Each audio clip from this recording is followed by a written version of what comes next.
नमस्कार, म पण्डित ज्योतिष सबढुङ्गाना। सदा चाहिँ आज पनि श्रीमद् भागवत महापुराणको द्वितीय स्कन्दको द्वितीय अध्याय नै लिएर उपस्थित भइसकेको छु। अब जुन हिजोको अध्यायमा सुखदेवजीले राजा परीक्षितको 7 दिनको आयु बाँकी छ भनेर भगवानका विभिन्न अङ्गहरूको स्थानको बारेमा वर्णन गर्नुभयो। फेरि पनि यस अध्यायमा सुखदेवजी आज्ञा गर्नुहुन्छ। पूर्वकालमा आत्मयोनि ब्रह्माजीले यस्तै किसिमको धारणाले प्रसन्न हुनुभएका भगवानबाट प्रलयकालभन्दा अघिको तर अहिले नष्ट भएको स्मृतिलाई पुनः प्राप्त गर्नुभयो।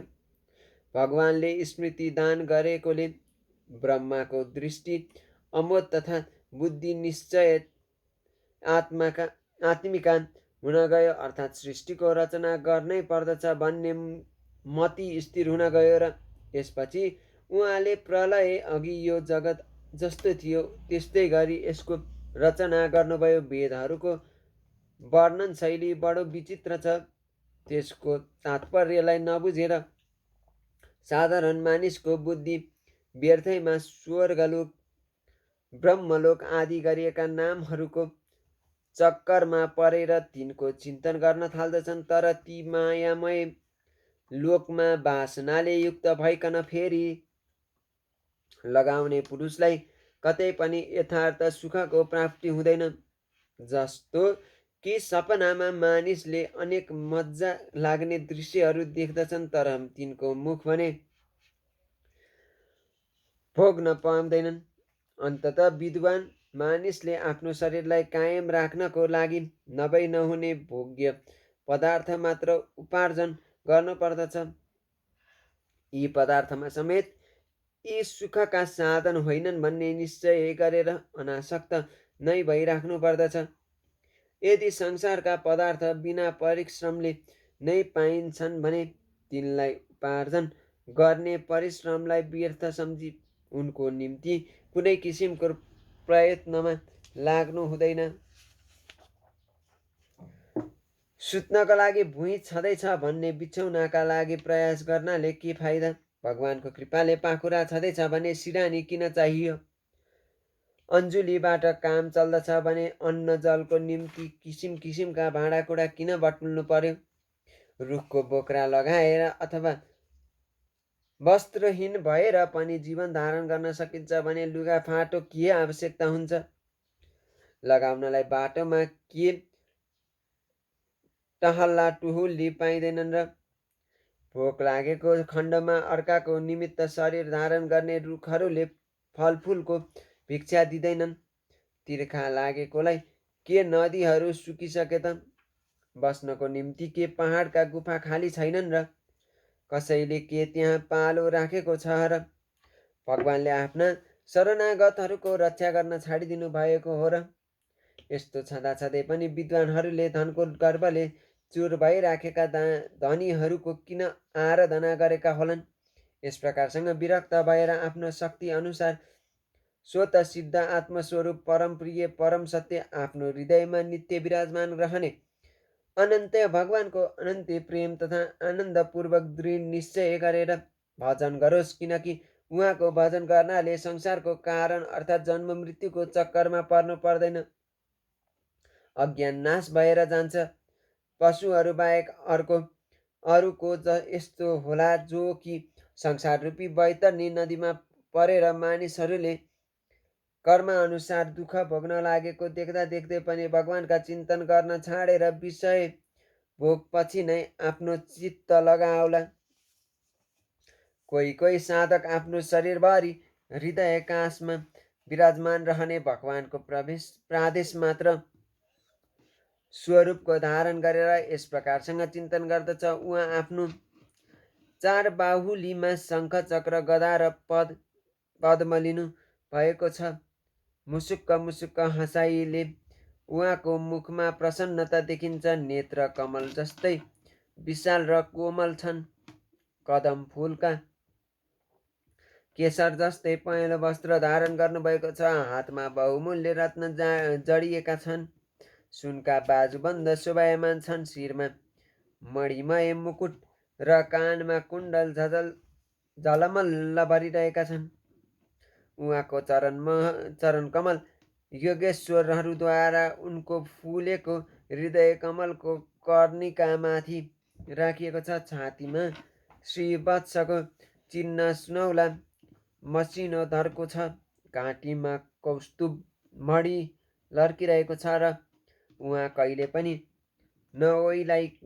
नओइलाउने वनमालाले सुशोभित हुनुहुन्छ। कम्मरमा कर्दनी, औँलामा औँठी, पाउमा पाउजेब, पाखुरामा कङ्गन, पाउमा नुपुर आदि बहुमूल्य आभूषणले शोभित हुनुभएको छ। चिल्लो निर्मल घुङ्रिएको तथा निलो केशको झुप्पाले सुशोभित भएको उहाँको मुख कमल मुसुक्क मुसुक्कको हँसाइले गर्दा अत्यन्त सुन्दर देखिन्छन्।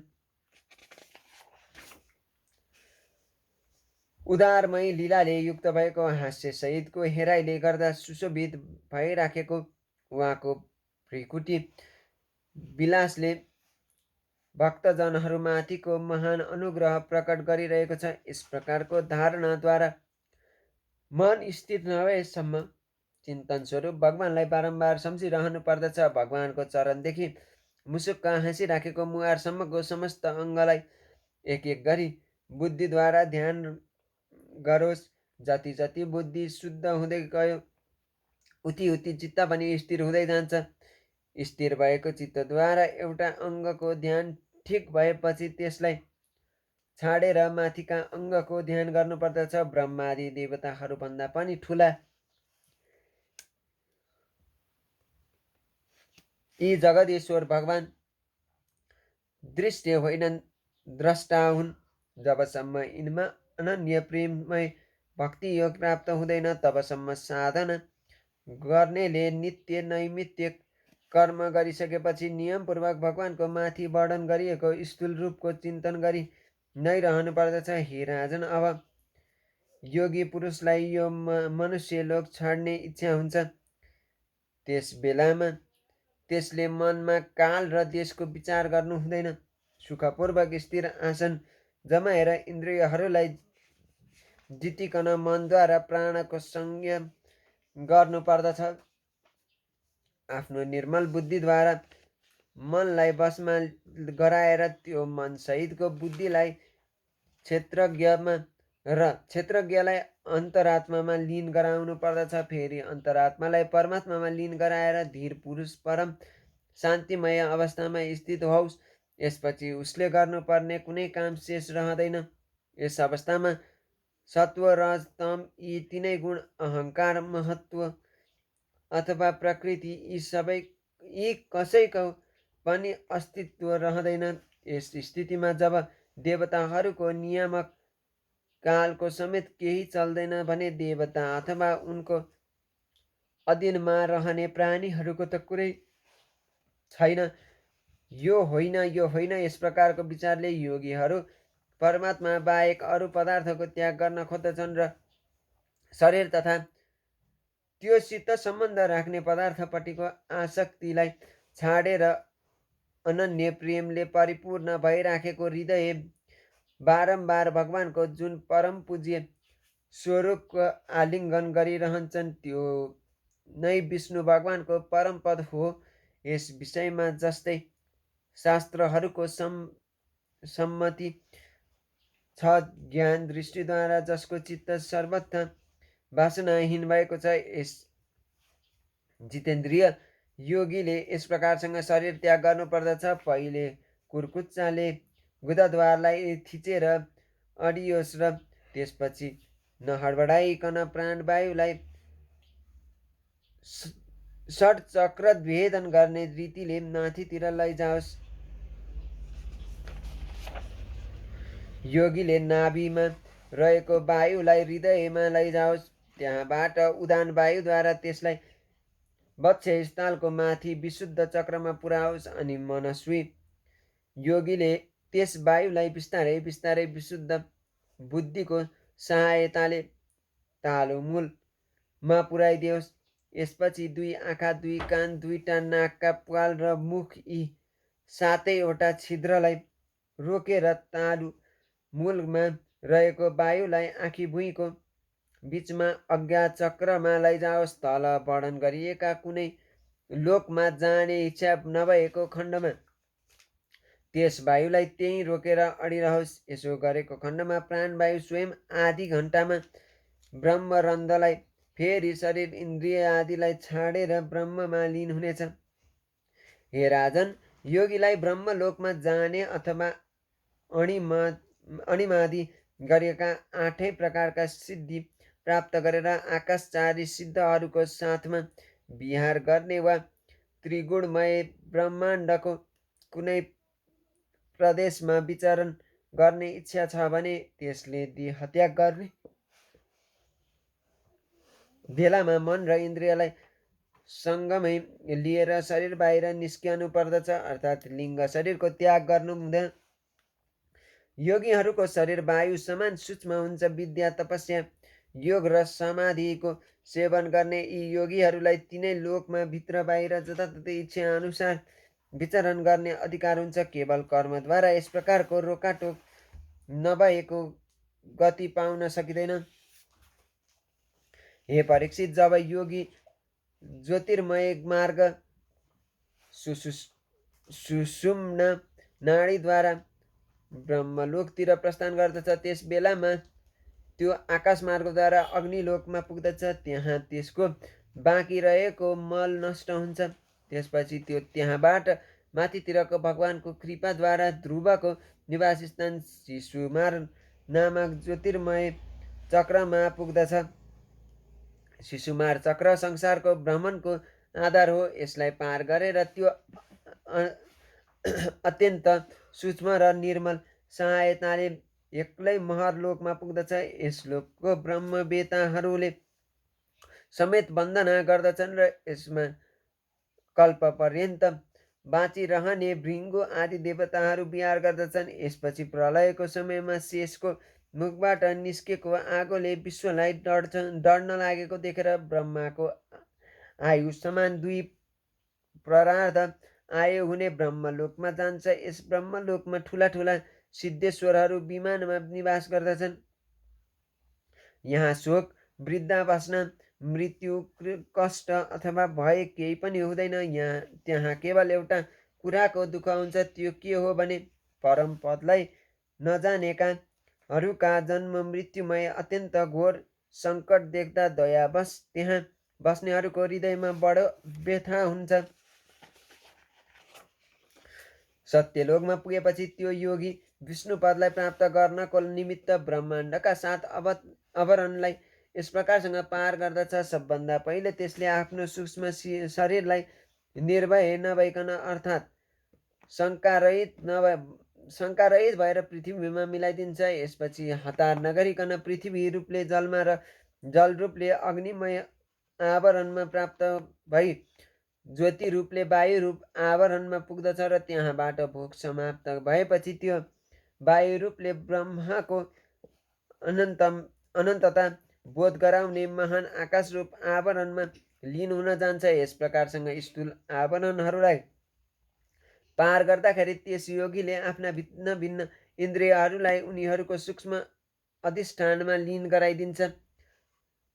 घ्राणेन्द्रिय गन्ध मात्रामा, रसना मात्रामा, नेत्र रूप तन्मात्रामा, त्वचा स्पर्श तन्मात्रामा, श्रोत शब्द तन्मात्रामा र प्राण अर्थात् कर्मेन्द्रियहरू आफ्ना क्रियाशक्तिमा प्राप्त भइकन आफ्ना आफ्ना सूक्ष्म स्वरूपमा लीन हुन पुग्दछन्। यस प्रकारले योगी पञ्चभूतको स्थूल सूक्ष्म आवरणहरूलाई पार गरी अहङ्कारमा प्रवेश गर्दछ। त्यस समयमा त्यो सूक्ष्म भूतहरूलाई तामस अहङ्कारमा, इन्द्रियहरूलाई रजस अहङ्कारमा तथा मन र इन्द्रियहरूका अधिष्ठाता देवताहरूलाई शाब्दिक अहङ्कारमा लीन गराइदिन्छ।